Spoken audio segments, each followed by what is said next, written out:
Stand clear of the closing doors, please.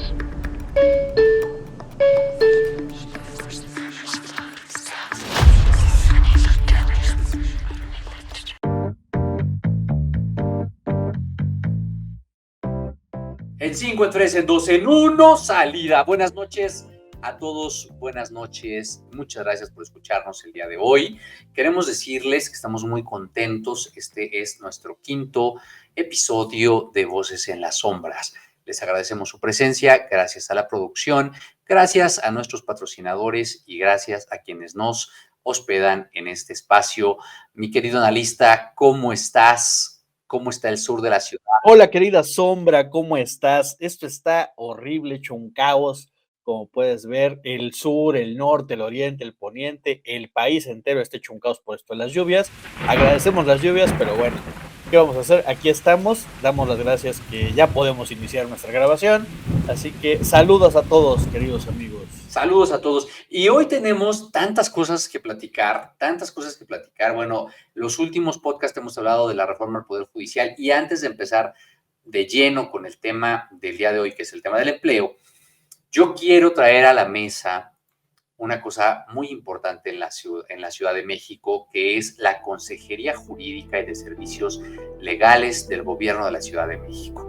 Este organismo tan importante, encargado de dar seguimiento a todos los servicios legales, encargado de controlar al registro civil de la Ciudad de México y de asesorar a los temas legislativos en el Congreso local, de llevar la Dirección General de Registro Público de la Propiedad del Comercio, de la Dirección General de Regularización Territorial, de la Dirección Ejecutiva de Justicia Cívica, que es algo tan importante. Y ustedes dirán, y mi querido analista dirá, ¿y esos qué tienen que ver si eso no está en el guión del día de hoy? Efectivamente no estaba en el guión del día de hoy, pero no puedo ser omiso a una cosa que está ocurriendo en esta área. Fíjense que me enteré que la Dirección Ejecutiva de Justicia Cívica a cargo del licenciado Víctor Rubén Montalvo Rojas, recién llegado, ubicados allá en la calle de Xocongo 131, piso 1, Colonia Tránsito, en la alcaldía de Cuauhtémoc, pues ahora nos enteramos que están aplicando descuentos a diestra y siniestra a los trabajadores de la Dirección Ejecutiva de Justicia Cívica. Y usted me dirá, ¿quiénes son esos trabajadores de la Dirección de Justicia Cívica? Bueno, pues nada más y nada menos que la gente que trabaja en los juzgados cívicos de esta ciudad. Mi querido analista, ¿tú sabes qué es un juzgado cívico? ¿Sabes si forma eso parte del Poder Judicial de la Federación sujeta a la potencial reforma? La verdad es que desconozco del tema. Necesitamos a M que nos Bueno, aclare. pues déjame compartirte e ilustrarte. La Dirección General de Justicia Cívica, la Dirección Ejecutiva de Justicia Cívica es la que regula a los juzgados cívicos. Los juzgados cívicos son estos espacios donde cuando lo agarran chupando en la calle, me refiero a tomándose unos alcoholes, pues entonces ahí se lo llevan con el juez cívico. Y el juez cívico, que es el encargado de darle fuerza a la ley de justicia cívica, es el que le dice, pues jóvena, a usted alcanza una multa de tanto y si usted paga esa multa, entonces no lo vamos a guardar en el Torito, no lo vamos a guardar acá y se puede ir a hacer trabajo comunitario. Cuando a usted se le extravía un documento, ¿a dónde va a decir que se le extravió para una constancia, que le den una constancia de fe de extravío? Al juzgado cívico. Entonces, adentro del juzgado cívico hay un juez cívico y hay un secretario y hay varios turnos y ahí llegan, pues que se murió el vagabundito que estaba aquí afuera de mi casa. ¿A dónde va primero? Al juzgado cívico. Ahí tienen un médico legista. Hay delitos que le competen únicamente al Ministerio Público. Ahí no está el juzgado, el juez cívico. El juzgado cívico no forma parte del poder judicial de la Federación. Sin embargo, pues es uno de los agentes impartidores de justicia cívica que son tan importantes pues, para que la sociedad sea más sana. Sin embargo, la nota del día de hoy es que en esta Dirección de Justicia Cívica, pues nos enteramos que se empezaron a descontar o les empezaron a descontar a los trabajadores de los juzgados cívicos aproximadamente 4 días de sus empleos. Haga de cuenta que usted le llega su quincena normal de por ahí del 15 de junio y usted se entera pues que les viene un descuento por ahí de 4 días que corresponde pues como a 1,800 o 2,300 pesos dependiendo de lo que cada juzgado paga, pero sin ninguna explicación. Y entonces, de la nada, Sombra, eso no pasa en este país. ¿cómo chinitos? No, de veras que te prometo que sí. Es más, mira, te lo voy a compartir en este momento para que tú lo puedas leer y lo puedas compartir con todos los demás. Entonces yo estoy en la indignación más absoluta. Descuentos arbitrarios y salarios retrasados encienden furia en la Consejería Jurídica de la Ciudad de México. La Consejería Jurídica ha detectado un patrón de descuentos injustificado en las nóminas de los empleados. La administración les señaló que esos montos descontados les serían reembolsados a los trabajadores, pero solo si los trabajadores firmaban cartas condicionadas donde ellos asumían la responsabilidad por no haber informado de diferentes causas de estos descuentos, cosa que ha sido falsa. Y luego nos encontramos que había una persona encargada de hacer esto que se llama Xochitl O.C., que es la señalada como una de las responsables de estos descuentos. ¿Y qué creen? Los altos mandos han guardado silencio. Así que pues nos llama poderosamente la atención esto que está ocurriendo en la Consejería Jurídica de la Ciudad de México. Pero eso pasa en la Ciudad de México. ¿No se había acabado la corrupción, Sombra? ¿No era algo que ya hemos erradicado? No, bueno, seguramente es chisme, ¿eh? Seguramente es chisme. Seguramente no está probado nada. Seguramente no está probado nada. Puro chisme ha de ser. Pero bueno, pues como este es un programa de chisme también, ¿verdad? Seguramente, pues esto no tiene nada que ver con la realidad y con lo que está pasando en este país. Una de esas cosas que está pasando en este país, mi querido analista, que me encantó ver el día de hoy, es la portada del Economista, donde nos dice que la venta de autos chinos en México se desaceleró en el primer semestre de este año. Y entonces, pues esto nos lleva a hablar de los autos chinos, ¿no? De los autos chinos que llegaron a México por ahí de 2017-18, que veíamos algunas marcas ahí muy poco conocidas, pero que cada vez han estado tomando más relevancia en México y que habían alcanzado a la última contabilidad de este 2024 el volumen de 139,313 unidades. ¿Usted se imagina qué es eso? Crecieron de manera brutal en el 22, 23 y 24. Sin embargo, la curva de crecimiento ha comenzado a desacelerarse. Esto de acuerdo con la investigación que el periódico El Economista, un periódico tan serio que tanto queremos, amigos nuestros. Saludos a nuestros amigos del Economista y que nos comparten el día de hoy, lo cual me lleva a pensar en lo siguiente. ¿Es lo mismo comprar un coche, no sé, pues mexicano, ensamblado en Estados Unidos, que comprar un coche chino? Mi querido analista, ¿qué tienes que decir al respecto? Bueno, querida Sombra, pues han notado cómo las marcas de autos chinos están tomando el control del mercado de México. Sí, así como lo oyen, ¿no? En nuestro país hay actualmente más de 79 marcas de autos y 39 de motocicletas, por cierto, que también son vehículos. Pero sorpresa, de automóviles, al menos tenemos 10 de ellas que son chinas. Esto no es solo un rumor, es una realidad que está revolucionando el panorama. Imagínense esto en marcas como Geely, Chery, MG, BYD. Están llegando con fuerza y lo más loco es que están vendiendo como si no hubiera un mañana. A marzo de 2024, estas marcas han visto un crecimiento increíble en sus ventas.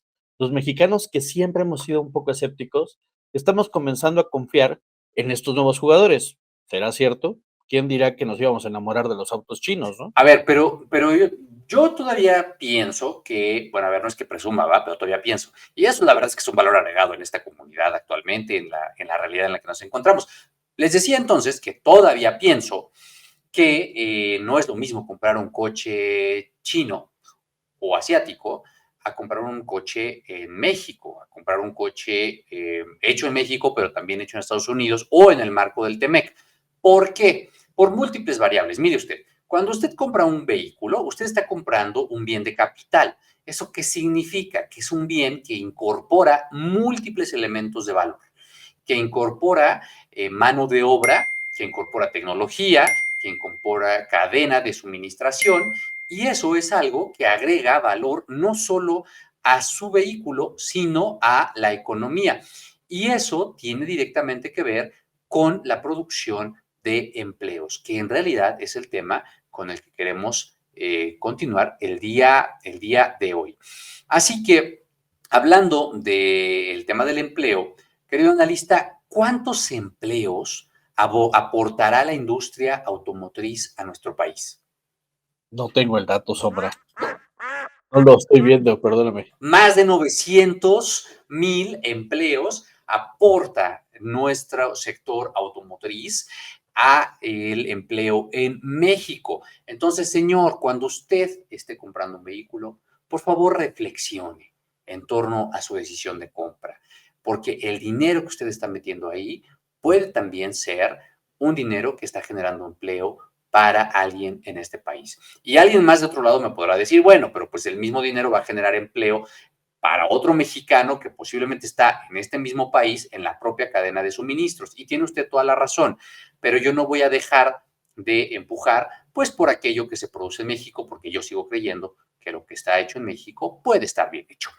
Será cuestión de tiempo de que podamos identificar si los servicios de postventa, la garantía que ofrecen estas nuevas marcas, que cada vez es más agresiva. Hoy tenemos marcas como Jabal, que te ofrece garantía de 7 años, como MG, que ahora está ampliando su garantía también, pues porque la competencia en el sector automotriz en México se está convirtiendo en una cuestión desencarnizada, más bien encarnizada. Muy bien, querido analista, vamos ahora a hablar del empleo puntualmente, ¿no? ¿Qué cosa es el empleo? ¿Qué se entiende por empleo? ¿Cuáles son los indicadores más importantes del empleo? Bueno, Sombra, después de que me estás dando una paliza el día de hoy, no vamos a fallar en esta ocasión. El empleo, antes de hablar del empleo, me gustaría hablar de qué es el trabajo y diferenciar entre el trabajo y el empleo. Resulta que trabajo es un concepto muy amplio. No es solo lo que hacemos para ganar dinero. No, no, no. Es cualquier cosa que hacemos, ya sea con las manos o con la mente, para producir algo. Ya sea un bien o un servicio, desde el trabajo doméstico que hacemos en casa hasta esas horas de voluntariado que muchos hacen como por amor al arte. Todo cuenta. Y lo increíble es que no siempre hay contrato de por medio. Así que si alguna vez te has preguntado si tu labor en la comunidad cuenta, la respuesta es sí. Ahora hablemos del empleo, que es otra cosa mariposa. Aquí la cosa se pone seria. El empleo es esa relación formal entre un trabajador y un jefe, donde el trabajador hace su chamba a cambio de un sueldo. Y ojo, que esto no solo es un apretón de manos, hay un contrato que dice exactamente qué se espera de cada uno, derechos y obligaciones al por mayor. Ahora, el empleo puede ser formal o informal, es decir, puede tener o no tener contrato. En resumen, el empleo básicamente va a estar siempre regulado por un contrato laboral y por las leyes laborales, y puede ser informal o informal. Así que la próxima vez que hables de esto, pues ya vas a tener una idea de qué es. ¿Cómo se mide el empleo? Hay diversos indicadores. Primero, tenemos que conocer lo que es la población económicamente activa, la población no económicamente activa, la tasa de desempleo. ¿Tú qué nos puedes comentar, querida Sombra? Bueno, a ver, estos son indicadores súper importantes y que vamos a tratar de simplificar. A mí me gustaría comenzar por un indicador que todo el mundo ha escuchado en su vida, ¿no? La PEA, la población económicamente activa. De acuerdo con el Banco de México, con Banjico, este indicador se integra por las personas de 15 y más años de edad que tuvieron o tienen un vínculo con la actividad económica o que lo buscaron y que no lo han encontrado, pero que están activos, ¿no? Que están buscando trabajo. El volumen de esta población pues, es aproximadamente para México de 60 millones de personas. Recordemos que vivimos en un país de 125, poco más, millones de personas. Y entonces, bueno, pues esta es una cantidad muy importante. Es la gente que tiene 15 años y más, que está en capacidad laboral y que está buscando ocuparse. Y esto al mismo tiempo, pues me refiere a su concepto opuesto, que es la PNEA, que es la población no económicamente activa. Es decir, aquella población que no trabaja, que no tiene empleo o que no buscó y que no está buscando activamente empleo por considerar que no tenga oportunidad para ello, pero que pues tiene interés, algún interés en trabajar. Entonces, es importante observar que este otro concepto, la población no económicamente activa, pues agremia en México pues aproximadamente 40 millones de personas. Entonces ahí van 40 más 60, ahí están nuestros 100 millones y los otros 25 que pueden ser menores de esa edad, que están en un rango distinto de la catalogación demográfica. Y aquí me gustaría mucho, analista, que nos cuentes un poquito de qué pasa con esos 40 millones de personas que no forman parte de la población económicamente activa.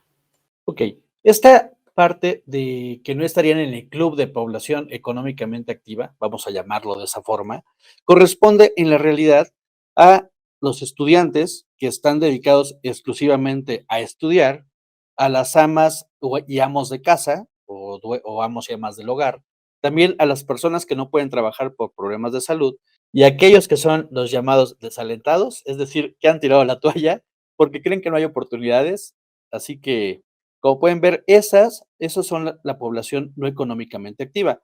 Muchas gracias, analista. A ver, y ahora que hemos definido estos dos conceptos tan importantes, también tenemos que hablar de los sectores del empleo. Cuéntanos a qué nos referimos cuando hablamos de sectores de empleo. Bueno, los sectores del empleo o realmente los sectores de la economía, podamos decir que son tres, aunque en la realidad hablamos de 5 sectores. El primer sector es el llamado sector primario, que es donde básicamente todo empieza. Imagina que estás en el campo, vas a tomar tomates y de ahí nace lo que es la agricultura, ganadería, pesca. Todo esto es a través de los recursos naturales que luego se usan en otros lugares. Después viene el sector secundario. Ahora imagina que esos tomates que tienes los llevas a una fábrica y los quieres transformar en una salsa cápsula, ¿no? Entonces, este sector se encarga de tomar las materias primas del sector primario y convertirlas en productos que podemos usar como muebles, ropa e incluso algunas casas. Después viene el sector terciario. Este es un poco diferente porque no se trata de hacer cosas, sino de ofrecer servicios. Piensa en ir a un restaurante o en llamar a un taxi. Aquí entran los comercios, bancos, educación y hasta la salud. Ahora, hay 2 sectores adicionales. Uno de ellos es el sector cuaternario, que aquí se habla de cosas más avanzadas, como la investigación y el desarrollo. Piensa en las empresas que crean nuevas tecnologías o en las universidades donde se enseña a los estudiantes. Y por último, el sector quinario. Este es el que se ocupa de las decisiones importantes. Imagina a los jefes de grandes empresas o a los líderes de organizaciones que toman decisiones que afectan a muchos. Eso como si estuvieran en la cima del rompecabezas, asegurándonos de que todo funcione bien. ¿Cómo ven? Pues ahí me parece impresionante la cantidad de sectores que existen en los cuales las personas se pueden emplear. Y en ese sentido me gustaría referirme al sector primario.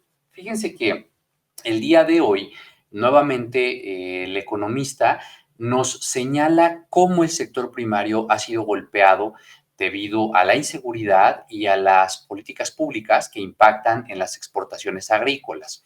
En ese sentido, estados como Sonora, como Nuevo León, como Tamaulipas, Zacatecas, Aguascalientes, San Luis Potosí, Estado de México, Colima, Guerrero, Campeche y Quintana Roo son de los estados que han tenido mayores variaciones anuales en torno a su capacidad de exportación.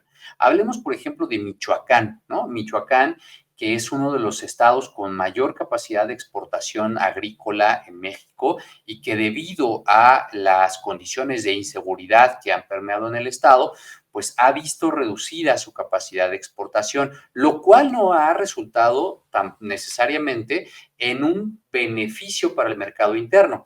Si te acuerdas, analista, cuando tomábamos algunas clases de macroeconomía, bueno, digo, no vamos a decir de qué año, porque entonces van a empezar a sacar números nuestros radioescuchas, pero nos decían que aquella mercancía, bueno, no mercancía, aquellos pues resultados del sector primario que no se posicionaban en el mercado internacional solían colocarse en el mercado interno y que esto a su vez redundaba en mejores precios para el mercado interno, ¿no? El día de hoy, pues yo no sé si usted ha ido al mercado y ha visto que el chayote sigue carísimo, está en 50 pesos, o ha visto que el cilantro sigue carísimo, que el aguacate sigue en 70 pesos, en 90 pesos el kilo, que la cebolla no baja de 40. Estamos hablando de que las condiciones de exportación que no están atendiendo la demanda internacional, tampoco están resultando en mejores condiciones para el mercado interno y para el consumidor final, es decir, usted, ama de casa, que sale al mercado y que usted ve cómo de caro está todo el día de hoy. ¿O qué opinas al respecto, analista? La verdad es que es algo cierto. Lamentablemente, estos cambios en los precios, generalmente nosotros los vemos a través de la inflación y todo el mundo se preguntará que la inflación que reportan los gobiernos no es la misma que está en nuestros bolsillos, ¿no? Porque justamente en enero podemos comprar la zanahoria a 10 pesos y el día de hoy la zanahoria cuesta 25 pesos el kilo. Entonces, eso indudablemente es lo que está afectando al sector primario. Hay escasez de naranjas, no sé si lo han notado.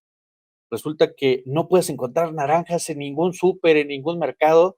¿Por qué? Pues una, por el tema del agua, la otra, el tema de los cultivos. Hay que recordar lo que está pasando de inseguridad o lo que ha sucedido en Michoacán con el tema del aguacate. Eso justamente es lo que está afectando a este sector, que es primordial y es la base de los 5 tipos de sectores que existen. ¿Cómo ven? Es muy claro, muy clara la observación que nos haces. Aquí quisiera señalar, si hay alguien en la audiencia que se dedique a la agricultura, un ejemplo claro de cómo la pérdida de dinamismo en el sector primario nos pega es el chayote, ¿no? El chayote ha visto una reducción en las plantaciones, provocando un aumento de precio que nos ha llevado a 40 pesos solamente en esta semana por un kilogramo. Ustedes se acuerdan, hace 3 años y un kilo de chayote no pasaba de 15 pesos, ¿no? Entonces, estamos hablando pues de que nuestra capacidad productiva no está siendo suficiente, lo cual me lleva a preguntarte, analista, pues, ¿qué pasa con la inflación? ¿No? Ya sabemos que la inflación que estamos viviendo realmente, pues es la que sí, la que sentimos todos cuando vamos al súper o cuando vamos al tianguis, más allá de la que nos pueda decir el Banco de México. Y mi pregunta es, ¿por qué no somos capaces de producir los volúmenes que necesitamos en el sector primario, lo cual atraviesa por el tema del empleo, si tenemos tanto espacio para cultivar? ¿Qué nos está fallando? Bueno, la pregunta es muy profunda, Son. No necesariamente es que no estemos cultivando, sino que realmente los programas que activan el campo no se están llevando bien, pero no es de ahorita, es desde hace muchos años en México.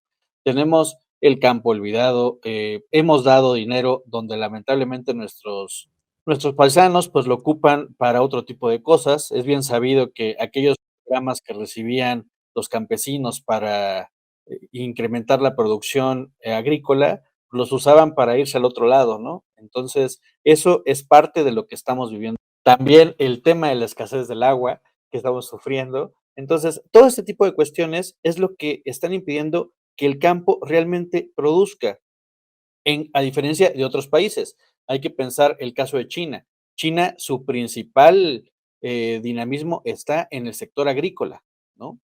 Entonces, ellos pues difícilmente van a carecer de alimento a pesar de que su población es inmensa. En México tenemos todo lo contrario. Si revisamos la balanza comercial en cuestiones de maíz, de otro tipo de productos, pues lamentablemente México no produce lo que necesita. Y eso es lo que nos hace dependientes de otros países. Ese es el problema, Sombra. A ver, tú pusiste en la mesa dos cosas fundamentales. Nuestra falta de productividad, nuestra falta de operativización de los programas de estímulo, programas públicos de estímulo al campo. Y entonces yo aquí tengo que señalar que tenemos varios institutos o instituciones financieras que están diseñadas para estimular la producción del campo.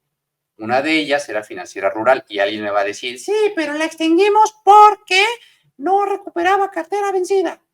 Bueno, pues porque lo que necesitaba era modificarse para que recuperara cartera vencida, no desaparecerla. Pero bueno, ya, la desaparecimos, ¿no? Vamos a crear algo nuevo. Y entonces, hoy, si usted quiere abrir un sembradío de chayotes, pues necesita usted un seguro porque es muy posible que haya o mucha agua o poca agua. ¿Pero qué cree? Pues que alguien que le asegure la tierra es un problemón porque hay un grado de incertidumbre altísimo. Para eso existe el Estado, para generar condiciones controladas de certidumbre que le permitan a usted, inversionista en el sector primario, animarse a cultivar chayote. Entonces, bueno, ahí yo se lo dejo a la reflexión. El Senado de la República ha sido el espacio en el que el sector primario, actores relevantes del sector primario, se han manifestado para indicar la urgencia de voltear a ver al campo en México. Vamos a ver si ahora, a vísperas de iniciar el nuevo sexenio, esta demanda se atiende. Y el segundo punto que pusiste en la mesa, querido analista, fue la participación de China y sus sectores más dinámicos. Y en ese sentido, a mí me gustaría traer a la mesa ahora cómo la esperanza de vida en el país asiático ha aumentado, lo que significa, pues, para los chinos, pues, una gran noticia, los felicitamos, nos da mucho gusto que ahora estén llegando a una esperanza de vida de 78 años, cuando venían de una esperanza de vida de 44 años en 1960. Pero esto presenta nuevos retos para la administración pública china. ¿Por qué? Pues porque ahora tenemos, bueno, ellos tienen, ¿verdad? No es como que digamos tenemos, porque no es porque esté hablando yo de los chinos que están en México, en el centro histórico, sino más bien pues porque ellos allá en su propio centro pues tienen un volumen de 400 millones de chinos proyectados para 2035 con más de 60 años. El día de hoy tienen 280 millones de chinos. Imagínese usted que todo el país, que toda la gente que usted conoce a la redonda, los que van en el metro, los que están en el camión, los que se encuentran en la pollería, en la tortillería, tengan más de 60 años. Bueno, pues eso es lo que pasa en China. Entonces, una población que envejece o que se hace más longeva presenta nuevas dificultades y nuevos retos para el empleo, con lo cual el gobierno chino ha manifestado que va a ampliar la edad de jubilación también allá. O sea, que esto que está pasando en México muy posiblemente va a recrudecerse en tanto que nuestra población, la población ahora mexicana, tenga nuevas expectativas de vida y entonces pues también tendremos que luchar con la sostenibilidad del sistema de pensiones. Así que, bueno, querido analista, antes de continuar con esto, yo sé que tú tenías o tienes muy desarrollado el tema del bono poblacional en México. Cuéntanos, ¿qué es esto del bono poblacional? ¿Ya se nos fue? ¿Todavía no se nos va? ¿Dónde lo puede uno ir a recoger? ¿Dónde me inscribo para que me lo den? Cuéntame.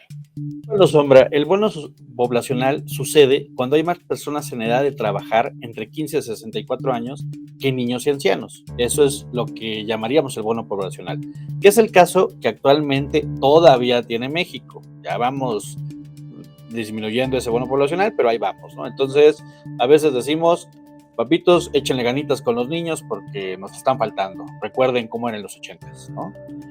Pero bueno, Para esto se deben de incentivar políticas laborales y educativas, con lo que nos va a traer un impulso económico. Hay algunas políticas que ha desarrollado el gobierno actual, como Jóvenes Construyendo el Futuro.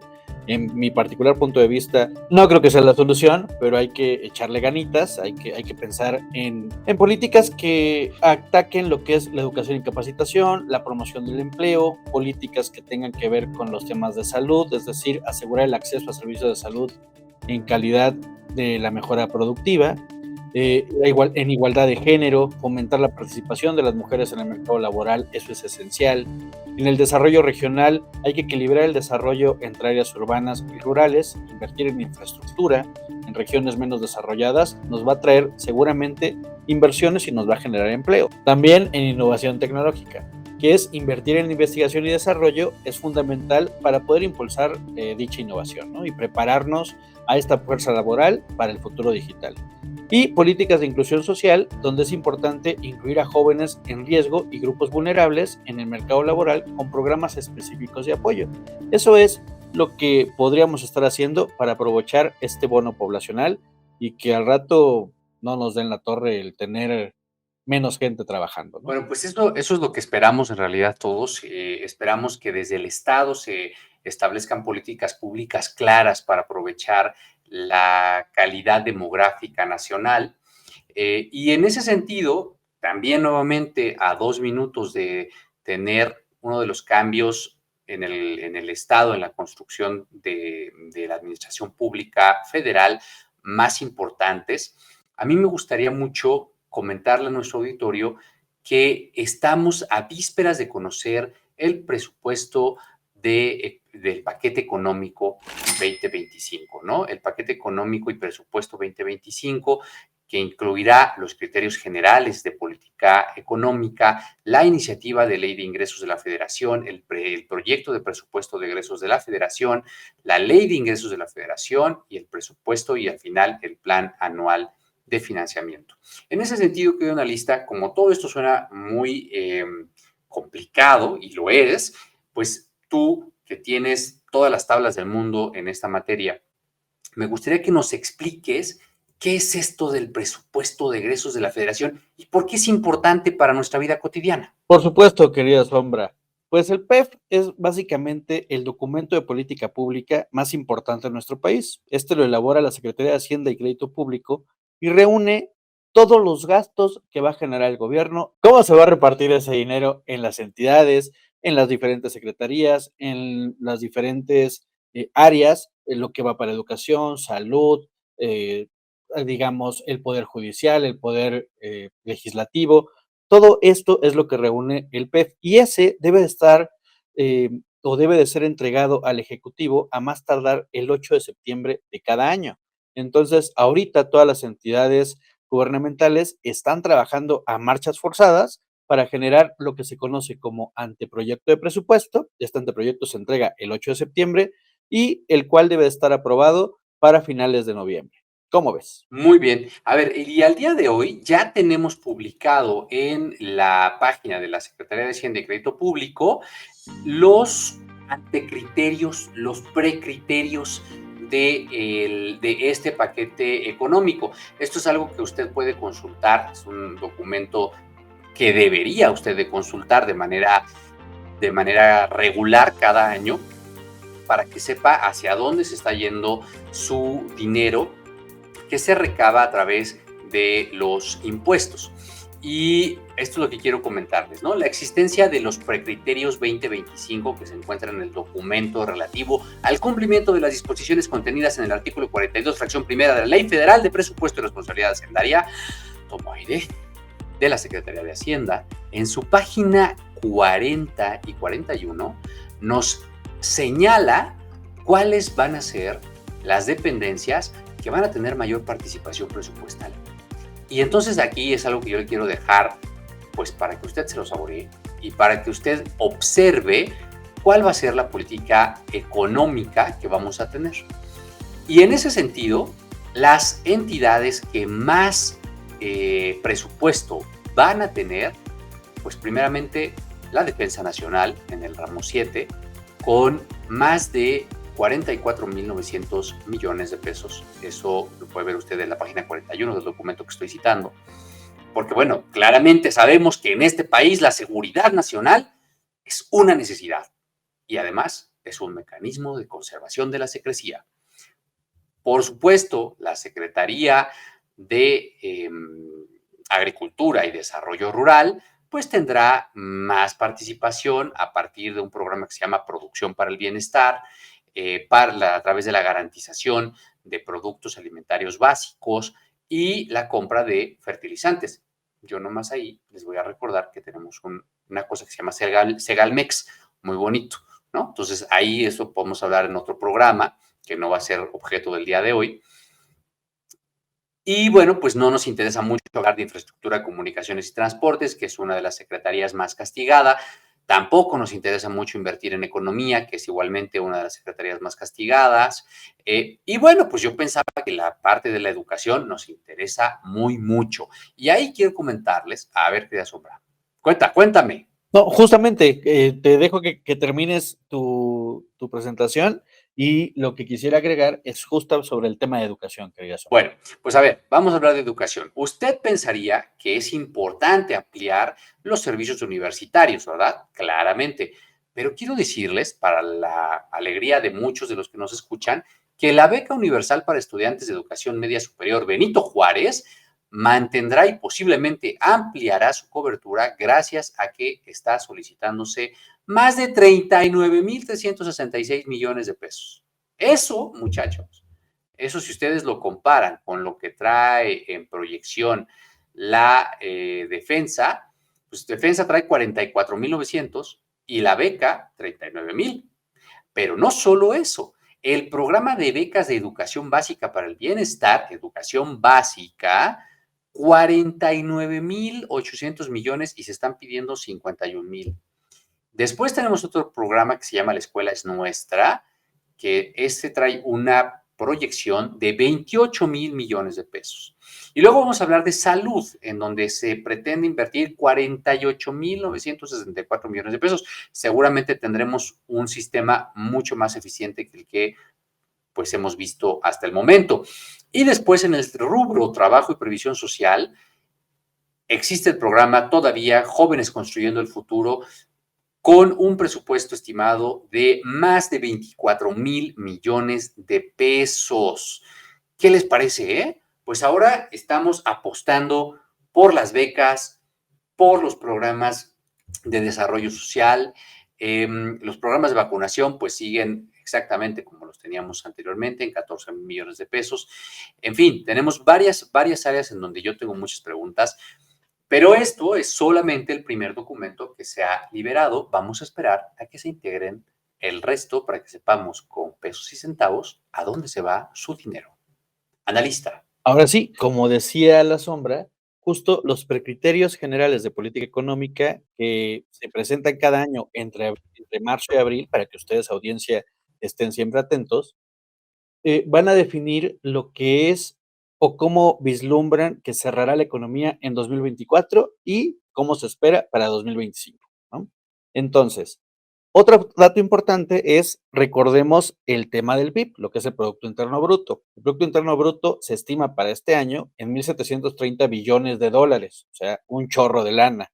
Pero lo importante aquí es, de lo que les estaba hablando la sombra, es cuánto estamos gastando en educación. Si bien les dio algunas cifras, en la realidad lo que importa es qué porcentaje del PIB se gasta en educación o se gastará en educación en los siguientes años.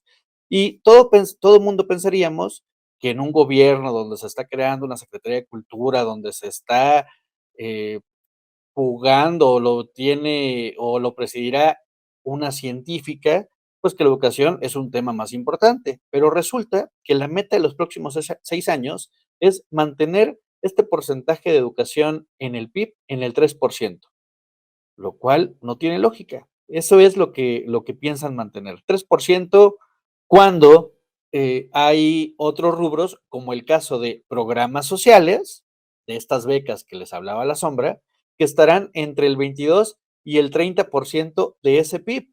Imagínense, es un tema realmente espeluznante, ¿no? Pero ahí se los dejamos en el tintero, investíguenle, chéquenle. Nosotros seguramente en siguientes programas estaremos dando más información al respecto. Muchas gracias, Sombra, por la participación. Espero que sigamos más adelante. Es correcto. Este tema que acabas de poner nuevamente en el tintero es súper importante. Sí hay un porcentaje por ley del presupuesto de egresos de la Federación que se debe destinar a educación. Eso se los vamos a decir el próximo programa para no errar con el porcentaje. Y no se ha cumplido durante los últimos más de 15 años. Entonces tenemos una deuda con la educación en el país. Pero bueno, esto lo vamos a platicar en los próximos programas. Al día de hoy vamos a dejarlo hasta acá. Les agradecemos el favor de su atención. Les agradecemos que nos hayan acompañado durante estos minutos. Si va usted a su casa, si va usted de su casa a su trabajo, si va usted a la escuela, a la oficina, no tenga usted esa pomada que está pensando. Ténganos usted en su mente y en su corazón. Nos vemos la próxima semana, nos escuchamos la próxima semana, traemos un invitado de lujo la próxima semana. Hasta la próxima, amigos. ¡Adiós!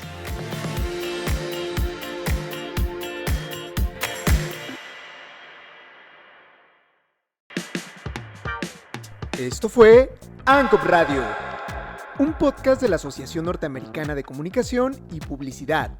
Síguenos para más contenido. No olvides compartirnos en tus redes sociales. Esto fue todo por hoy. Hasta la próxima.